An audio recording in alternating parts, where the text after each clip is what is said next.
insane, delusional and insane. And I think a lot of people in this industry share that, or some kind of delusion. I guess, I think from the restaurant, it was a successful restaurant. We were profitable. It was well loved in the community, and we sold it and took some of our earnings from that to start this business. But I think it made us think, everyone's like, oh, the restaurant industry is so hard. It's so difficult.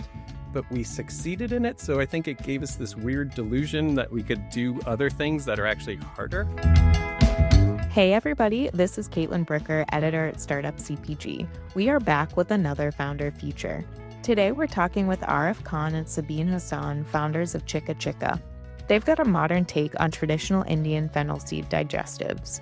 Maybe not so strangely pairing Arif's decade in disaster relief and Sabeen's 15 years as an architect, the two paired up and ran a successful restaurant before selling it to chase their next venture, Chikka Chikka. Embracing what they call being delusional and preferring to fail in new ways, they turn their post-meal ritual into a maple-roasted product in the most satisfying tin you will ever shake. From hand-labeling their first batch to landing in over 100 stores, they're proving the best products come from sharing what you love. I cannot stop fidgeting with this package, and I know you will not be able to, too. Enjoy! Hey everybody, welcome back to the Startup CPG podcast. This is Caitlin, and today I'm here with Arif Khan and Sabeen Hasan, founders of Chikka Chikka. Welcome to the show. Hi, Caitlin. Thanks for having us. It's so great to have you here, especially as Shelfie's finalist, and I'm a big fan of your products, so I'm excited to get into this with you. Oh, well, thank you for having us. And we are just totally grateful of Startup CPG and everything you guys do. Well, we wouldn't be able to do what we do if it wasn't for founders like you, so it's reciprocal. Awesome. Well, this is fun then. Great. It's fun for me too. I would love to start this off by having you introduce everyone to Chikka Chikka. Can you tell us what Chikka Chikka is? Sure, I can take that one. So, Chikka Chikka is a modern twist on a traditional Indian digestive. It's made primarily of fennel seeds for roasting it in maple syrup. And it's a simple ritual of every Indian household. You chew on these seeds after a meal, freshens your breath, cleanses your palate. It's good for digestion. And we wanted to share it with an American audience. So, Chikka Chikka. I also have a little container here, and I just because. Right. People ask us about the name, and they're like, oh, does that mean something? It's thinking it's like some Hindi word or Sanskrit word. And I don't know. We just take joy in just shaking the tin. It's like, it's an onomatopoeia. It comes from the sound of shaking the tin. We made it up. You read my mind. That was going to be my question for you. I thought that's what it meant, but I just had to ask. I usually ask if it's not an obvious brand name. So Thank you. It is a lot of fun having this container in my hand and just being able to shake it. I'm like, maybe I should put this far away from me because I'm going to keep picking it up and I'm going to keep shaking it if it's too close. But tell me about the ingredients in Chikka Chikka and why you decided to maple roast as opposed to maybe sugar coating. Sure. So we really wanted to offer a healthier, cleaner take on something that typically, if you've come across it in like an Indian restaurant, they're very colorful, they're candy coated. Truth be told, it's mostly sugar and just a little bit of fennel seed. And so we really wanted to highlight that the fennel as the main ingredient. And it sort of came about through experimentation. We're based in the Hudson Valley. Maple syrup is a very traditional local sweetener that's here. It's all around us. And actually, I think a friend of ours had suggested as we were developing the product in early stages, like, hey, have you ever thought about, using maple syrup instead of refined sugar? And so we gave it a go. And it turned out to be like this magical flavor pairing. It really, I think the two things complement each other. And so we ran with it. And in addition to the maple syrup, also to add some of that color, keep it fun. We decided to explore different superfoods. So the red and the cinnamon flavor comes from beet powder. The blue and the mint variety comes from spirulina. So really just trying to keep it clean and fun at the same time. Yeah. And I think the product, what it became is like a reflection of us, right? We're the children of immigrants from India. So we have this traditional Indian kind of idea of a product, but then we mix it with something that's very Native American, maple syrup. So, and it's like we were born and raised here. So it's just like this perfect magical combination of East and West, which I think is kind of what we are. I love that so much. And I do want to say, you did touch on it. I have grabbed a spoonful of fennel seeds coming out of an Indian restaurant before, but I've never seen it in a package like this. And yes, Sabine, like you were saying, it usually is sugar coated. From my experience, it's like pastel colors. It catches your eye coming out. But with your packaging, which I'm trying not to grab right now, it's just unlike anything I've seen before. And those colors, yes, it's bursting with color, it's bursting with flavor, the spirulina and the beet, it's a great experience. And it is so unique. So, how are you approaching consumer education around fennel seeds and around your product itself? What is the goal when somebody is grabbing Chikka Chikka off the shelves? I can take it. I mean, you mentioned the packaging. For us, it was very important to have something that was portable, something that was attractive that people would want to carry around, to make it easier, because it is something that's used after a meal. So you can put it in your purse, in your pocket, and put it in your car. So we wanted to have something very convenient and very fun, and we didn't want to use plastic or some other kind of throwaway material. We wanted it to be reusable. Ideally, you reuse it by refilling seeds, and because we have a larger package that you can refill the tin. But if you decide you don't want to use seeds, we wanted people to use it for other stuff. It's like, truth be told, I thought it would be nice to have something to put joints in, Also, So reading my mind there. or anything else, buttons and needles or what, drill bits or whatever, it's like anything. But it was just like delighted us that I think we were making a product that's inside and the packaging is part of the product, right? So it was like, yeah, and we can talk about our design process, and Sabine led that. And I think from everyone we talked to, they're like, you killed it, you know. So. Yeah, and I mean, I guess getting back to the education component, I think a big part of that ties into our strategy of sticking with small stores, retailers that understand the product and can then share some of that educating aspect with their customers who they know best. I think we've been focusing on regionally in the Northeast, but also are in a couple of locations across the U.S. But we've found that really with these small scale independent stores, being able to share some of the use cases and the health benefits and, just various ways that a consumer can benefit from the product. Really sharing that with the retailer so that then they themselves and their staff can pass that information along seems to be resonating. Right. It's interesting. We're in some large stores, large natural food stores, and then some small, like mostly, small independent stores. And where we do best is the small independent stores. And we've asked some of our retailers, like, what's your secret? Why are you moving so much product? And it's obvious the owner loves the product, the staff love the product, and they talk to all their customers about it. So they're doing our consumer education. Whereas if we went towards larger stores, sometimes we get lost on the shelves. And there's not that dedicated education about the power of fennel seeds or the joy of this product. Mm-hmm. I think that makes a lot of sense. And I have found that to be true. Also, having previously worked for a small independent retailer, Cambridge Naturals, who you are partnered with, which is pretty cool. It is a lot easier, I find, to walk into a store and be educated on products because the team tends to be more interested in the products, in my opinion, and also gets more excited about the products coming in because you get that hands-on experience of unloading the boxes together, putting the products on the shelves together, and then also being in trainings with founders like yourself. So it's cool to hear that perspective from you too. So I want to know, when you are going into the store, like Cambridge Naturals, for example, I don't know if you've seen it in person yet, have you? There is an epic bulk herbs wall in that store. There's got to be, I don't know how many, but I'm just going to take a guess and say that there's 200, 250 herbs lining a wall. What would make your product different than somebody just grabbing, say, a handful of regular fennel seeds and chewing on them as opposed to grabbing Chikka Chikka and chewing on them?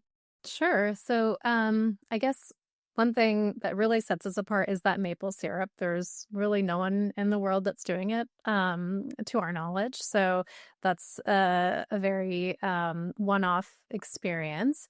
Roasting it in the way that we do at the temperature that we do also gives it a particular crunch, which I think is more satisfying to chew on.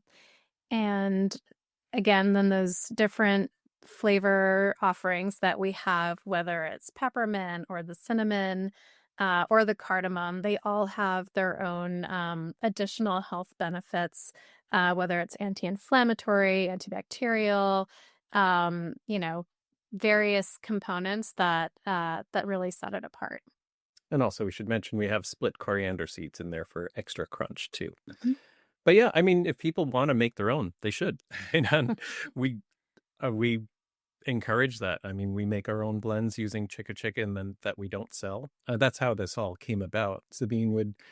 She couldn't find something in specialty Indian stores that she liked, so she would mix fennel seeds, coriander. Sometimes we'd put coconut and make her different blends, and we shared that with some friends, and they were like, "This is amazing. Where do we buy it?" And like, classic thing of like, well, you can't really buy something like this.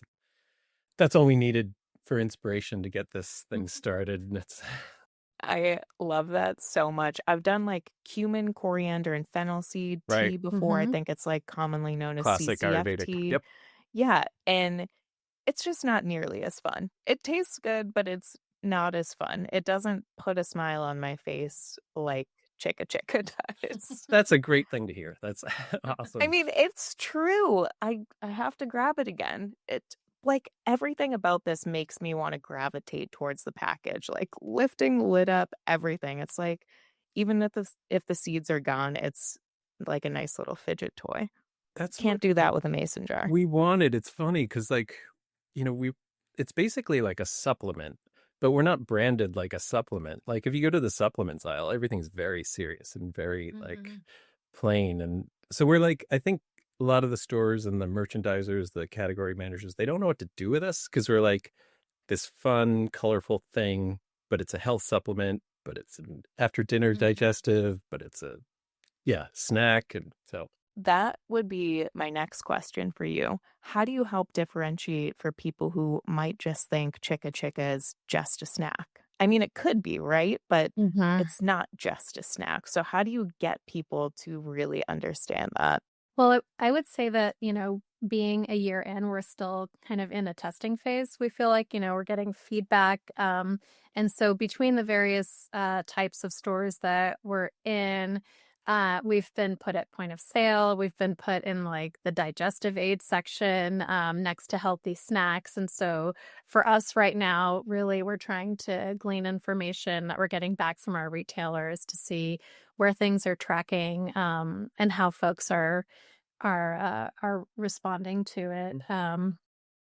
yeah, obviously we do best when we're at point of sale, but we're also, it depends on the store. Sometimes we do well next to the ginger chews or the, better for you candies. Sometimes we do well in the digestive section. So, But one thing that we're finding is that I think gut health has just become such a huge mainstream health issue. And we're often surprised at how many people are aware that fennel has this really like powerful digestive aid benefit. Not unlike yourself, we have people sharing like that they're drinking CCF teas. And that they've been consuming fennel as a tea and then just didn't realize that you can simply chew on the seeds. Um, so that's been kind of an yeah. interesting discovery.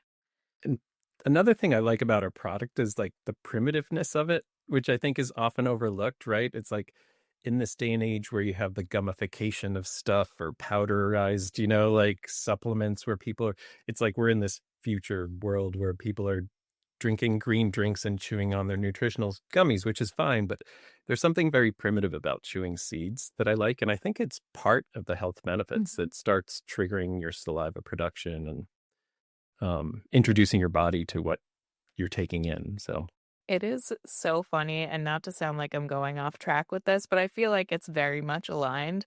It's so funny that you're saying this, that it's so primitive to chew the seeds. I was just at a farm with my daughter a few weeks ago, and the person who was handling the cow said the cow grew those pumpkins that are over there. And everyone's kind of looking at each other. And I was like, I know exactly what he's talking about. And he's like, yep, the cow chews up the pumpkin seeds and then it poops it out it's little, and Mhm. makes more pumpkins, and it had right. its own pumpkin patch out on the field. It was just so cool. I haven't seen any fennel plants sprouting in my home anywhere yet, but That's the next phase keep of you our updated. project. Of our I'll just have a big composting pile out in my backyard with Chikka Chikka, There you go. Chikka Chikka plants. We're doing a full circular economy here. Mhm. This That would be the dream. it really is. Oh, it's too good. I mean, it really is the dream, right? Like, what if I get so overwhelmed by the idea of like gardening and planting food myself? I'm like, it it does take me back to that primitive idea, right? Because when you're online right now, everyone's trying to sell you a course, everyone's trying to sell you a book, everyone's trying to sell you lights and seedlings and all these things. And I'm like, but they didn't have that back then. There's gotta be an easier way.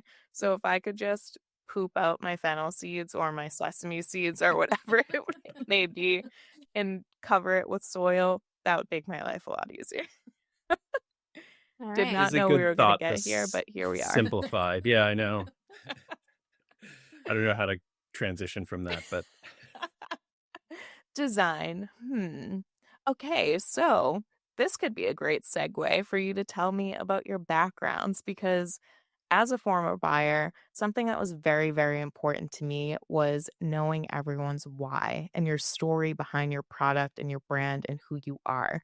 Sure, your package is amazing, the product tastes great, it's effective, but who are you? Where did you come from? And why are you here building Chikka Chikka? So, Sabine, knowing a little bit about your background already, tell me why you're here and how primitive design might be working its way into Chikka Chikka. Sure. So I guess without going too far back, I am Feel an free architect. to. Sure. Okay. I'm an architect. I have been practicing for the last 15 years. Arif and I met about 10 years ago. And at that time, we kind of took a little bit of a collective left turn from our professional paths. Arif's background was also professional. Let him get into that in a moment. But we moved to the Hudson Valley in 2016. We bought an abandoned biker bar with an apartment upstairs and turned it into a community gathering place and restaurant. So, through that experience, I think I was leading a parallel life of, as a designer and then also as a restaurant owner, kind of up to our eyeballs in the food industry. And fast forward 6 years, we sold that business in 2023. Really loved the community and food element of the restaurant, but wanted to move away from the day-to-day of being in the service industry. And so after taking a few months off, we leaned into, different ideas around food and sharing that experience with people. And we landed on this idea of packaging fennel seeds into these little tins. yeah, and I can give another answer that's a little bit shorter, is that we're insane. Delusional and insane, and I think a lot of people in this industry share that, or some kind of delusion. I guess, I think from the restaurant, it was a successful restaurant. We were profitable. It was well loved in the community, and we sold it. And took some of our earnings from that to start this business. But I think it made us think, everyone's like, oh, the restaurant industry is so hard. It's so difficult. But we succeeded in it. So I think it gave us this weird delusion that we could do other things that are actually harder. Someone else said, like, oh, the packaged food industry is harder than the restaurant business. And I was like, no, it can't be, because you don't have to deal with like crazy kitchen staff or having to bail out our chef from jail. So Is that so a in a true way, story? it's a true story. Yeah. um, but yeah, so far we haven't had to bail anyone out of jail, and I don't have to wash dishes because the dishwasher needed to play Dungeons and Dragons that night on a Friday night. So I think the CPG industry might be more difficult, but it's less stressful. I'll say it's on I our love that you terms. were like, oh, we succeeded in running a restaurant. Let's close that and let's see if we can fail growing a Yeah, CPG brand. someone told me this recently, and I think it's just a little nice piece of wisdom. He's like, I try to do things where I can fail in new ways. And I know it's popular in Silicon Valley to be like, fail fast, but the way he said it, he's just like, new ways to fail. And I don't want to fail repeatedly in the same ways, but I try to set myself up in places where I can, experience new failures. And I think maybe I share that, or we share that. Well, Sorry. it's proof. So, Neither of us, really came from a restaurant background. RF had worked as a server in his 20s. I designed a sushi restaurant 15 years ago.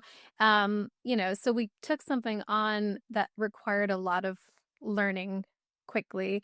And so that, I think, is familiar now in this journey, neither of us having, worked in CPG before. And I think it's clear that it's just going to be continued new challenges and learning along the way. But, we're having fun. yeah. And I think we decided it's better to try and fail than to not try and regret not doing it, So we've 100%. we've chosen 100. to live life in this way, and for better or worse, right? And I think that's what a lot of CPG founders have, that they had an idea. They felt very strongly about it. Maybe their friends or other smart people tried to talk them out of it, and they ignored that advice, and they said, this is going to work. And I think if, for most of us, we're delusional. Maybe if you're like Khloe Kardashian, or even, some celebrities starting a food brand, you're fine, right? You'll do fine.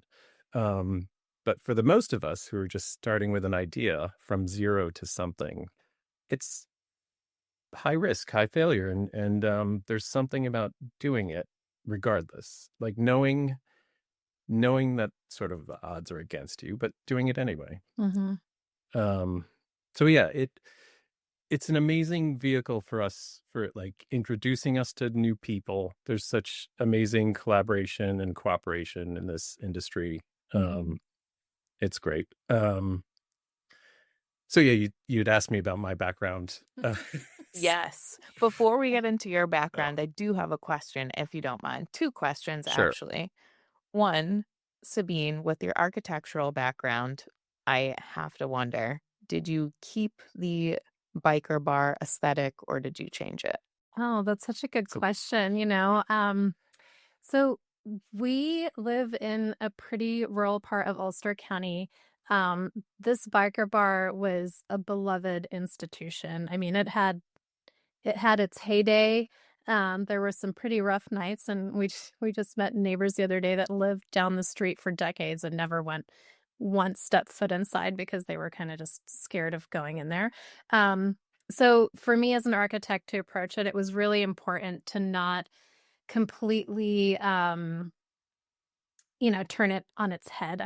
For me, it was very much important to honor its history and for people to feel like it was still a familiar place that they were walking into, especially because, moving in and opening this restaurant in like the fall of 2016, we really wanted to make clear to the community that everyone was welcome.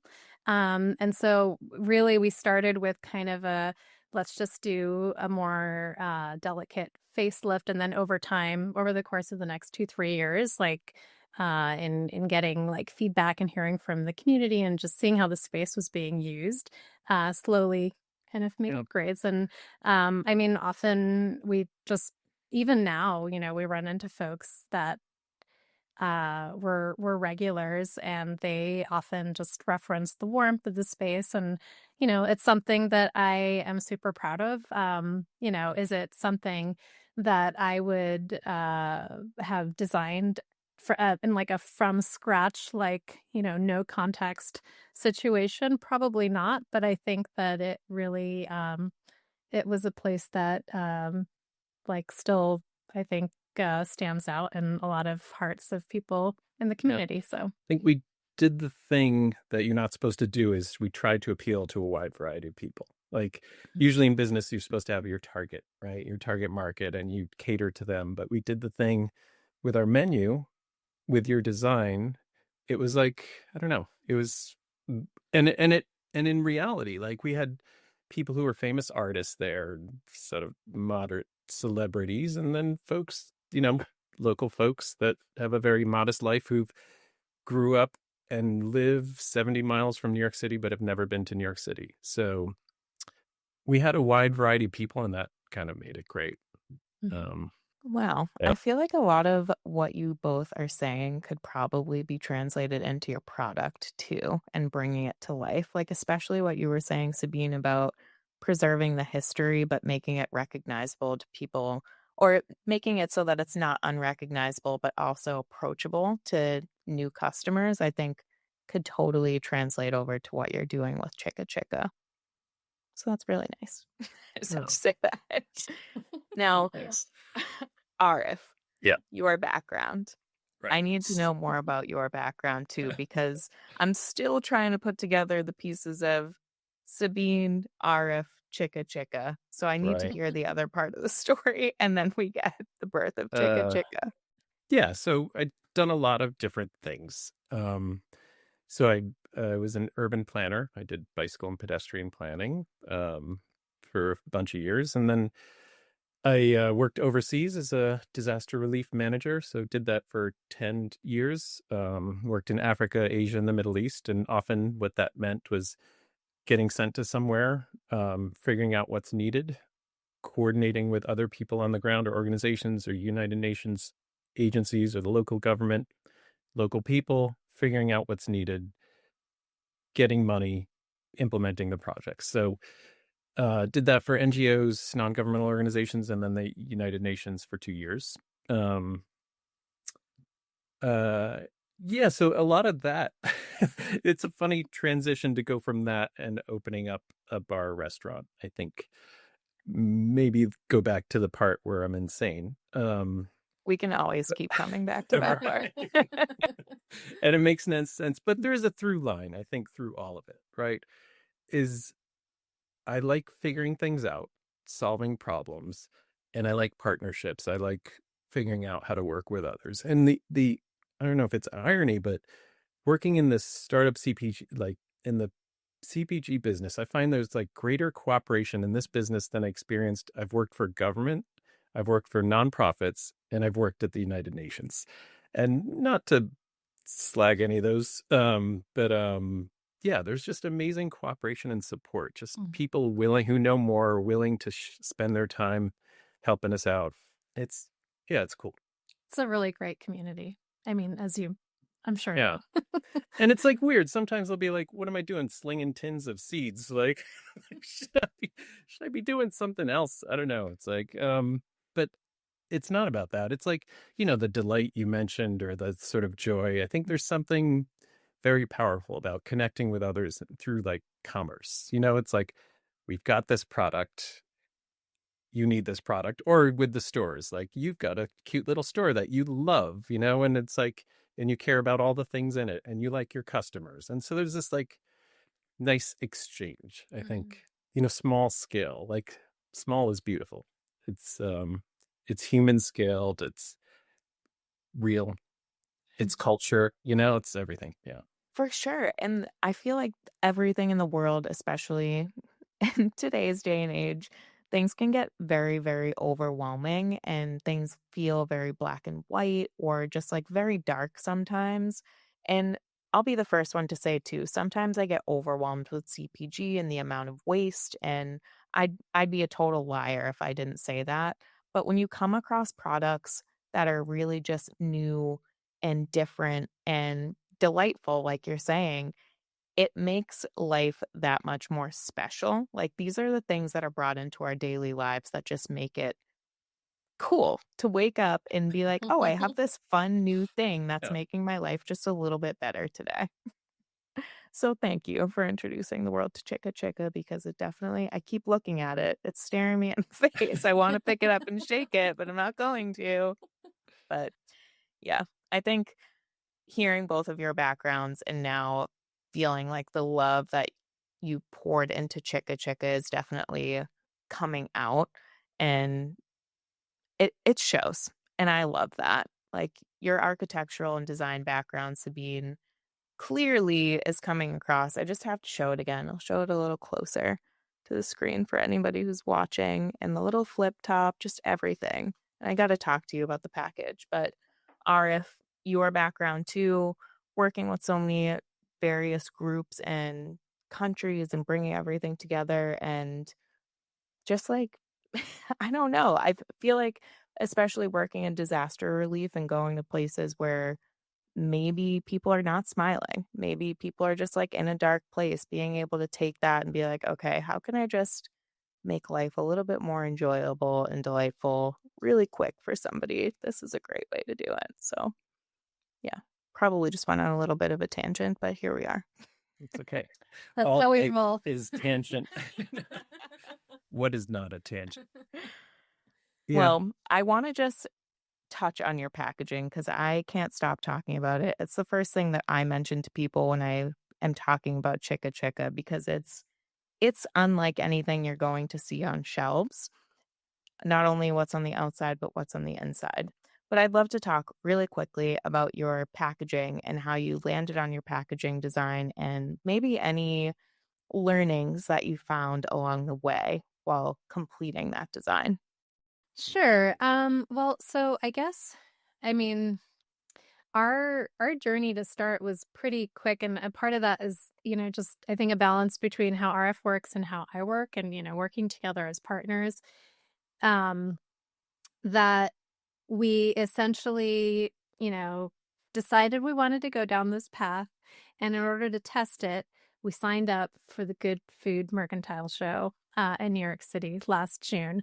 And we basically had, I don't know, like 4 months to come up with a packaging. And so we knew we had this like rapid fire deadline. And we did probably something that is not recommended, which is we tried to come up with this packaging, not by hiring a packaging consultant or a designer, but by using a bunch of different freelance designers to kind of rapid fire move through that process. And I think, having a design background, being an architect, having managed designers before certainly helped in that process. And so we'd found a tin while traveling just for mints, and we just size-wise kind of said, okay, we like the size and feel of this. How would we fit the information that we want? What's kind of the general design concept? And so we went online.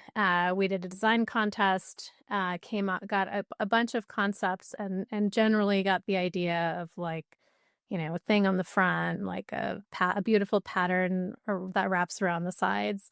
And then we kind of zeroed in on, knowing we wanted to nod to Indian traditional block print fabrics, really something that would make the package something that people would want to keep, kind of inspired by the Altoid tin that everyone wants to like keep things in and not throw away. And then, so working with that designer kind of zeroed in on what the actual like floral print would be. And it still wasn't quite gelling with the color. We knew we wanted it to be super fun. We didn't want the design to seem precious, but just something that people would be drawn to, inspired by like Pakistani truck art, India and Bollywood posters from like the 70s and 80s, super colorful, saturated stuff.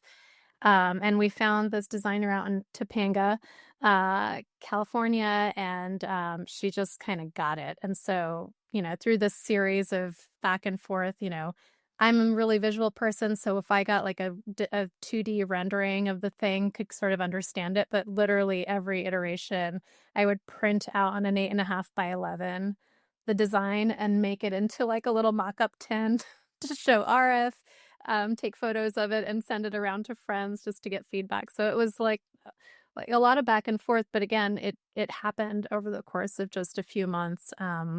And luckily we were able to have them ready for that show in June at the Good Food Mercantile. And The one thing I will add is we wrote a great design brief, and I think that was Mhm. led by you. And I think that's often overlooked or left to the designer when people hire designers, and they rely on the designer to kind of put together a design brief for them.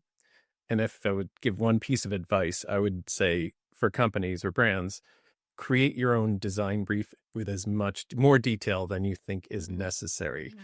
Like the feeling you want, the vibe, the, sensory stuff, inspiration, and doing that before you talk to a designer. Because obviously the designer will kind of guide it and coach it in a way that they're familiar with. And I definitely think that having that design contest that we had, we paid a bunch of people, like we basically paid, I don't know, 5 or 6 designers $100 to be like, come up with a concept, and they presented concepts. They spent a couple hours, maybe, or an hour or 2 hours, depending on the designer. They got $100 and we had concepts that we could take further. So it's definitely not the traditional way. And maybe the designers listening are cringing. I mean, I'm sitting here thinking maybe it should be the way that people are doing it. It sounds good to me because everyone's brain works so differently. I'm constantly amazed at how differently people's brains work, and being able to take all those concepts, you're like, now one day if you decide this isn't working for you, you have all these other ones that you can look back on too. Right. I love And that. fortunately or unfortunately, now you can use AI to help you develop concepts. But for better or But worse, it's a don't tool, add but we any don't want to get into that. fingers. Right. Don't add any fingers. Don't add toes. Don't add writing. Always And hire then you're good. humans. You could start with AI, but yeah, just for concepts and to bounce ideas Mhm. off, of course. But I will mention, Sabine mentioned that first show we signed up for before we had anything. I don't think we had a general idea of the product. Mhm. We knew we wanted tins, but we didn't have the design. So we ended up having stickers printed, and then we hand labeled, and I'm sure a lot of the brands out there are used to this, right? Hand labeling all these tins. So a lot of our early trialing was in these like blank tins that we just hand stickered. Some of those early variety pack boxes, I like was printing at home on cardstock and cutting with an X-Acto knife, just so we could get them out the door and get some feedback. And while we were waiting for our actual boxes to arrive, from the printer. So yeah, it was a little bit of a mad dash. Because I think It's just a kind of how couple it of has to be, right? not Yeah. uncommon. Yeah. Yeah. No pressure at all. Yeah. 0. Well, it has been so fun talking to both of you. I'm even more excited about your products now than I was before. It's just so cool. And you two are so cool. I'm so glad we have this opportunity to chat. And for anybody who's listening that wants to take the conversation further or wants to see Chikka Chikka in their hands or on their shelves, where can they find you online? How can they get in touch with you? chikkachikka.com, CHIKKA, and then CHIKKA.com, or on Instagram, eat_chikka_chikka. Especially if you're a small distributor. Kind of at that point, we're in over 100 stores, and I feel like we're like kind of too small for the distributors, but there's some small chains of stores that are interested that require distributors, and we don't have that. So I feel like this would be the perfect stocking stuffer for the holiday season. know. Just throwing it out Or even there. before Thanksgiving, when people tend to eat too much, this is There a you go. perfect addition to the dinner table if you want happy guests. I'm so doing that. Such a great idea. Awesome. Oh, well, thank you. Thank you you again. so much. And thank you, everyone at Startup CPG. You guys are great. Really appreciate it. Thank you. Like I said before, we couldn't do it without people like you. So thank you very much. And talk to you soon. Thanks. All right. Take care. Take care. Bye. All right, everyone. Thank you so much for listening. If you enjoyed this episode, do us a solid and leave us a 5-star review on ratethispodcast.com/startupcpg. I'm Caitlin Bricker, the host of the Founder Feature Series and editor at Startup CPG. Feel free to find me on LinkedIn or reach out to me on Slack and get on my radar. I'm always keeping my eyes peeled for new and emerging brands to spotlight. If you're a potential sponsor who would like to appear on the podcast, please email partnerships@startupcpg.com. And finally, as a reminder for anyone listening, if you haven't already, we would love for you to join our free CPG community on Slack. You can sign up via our website at startupcpg.com. See you around.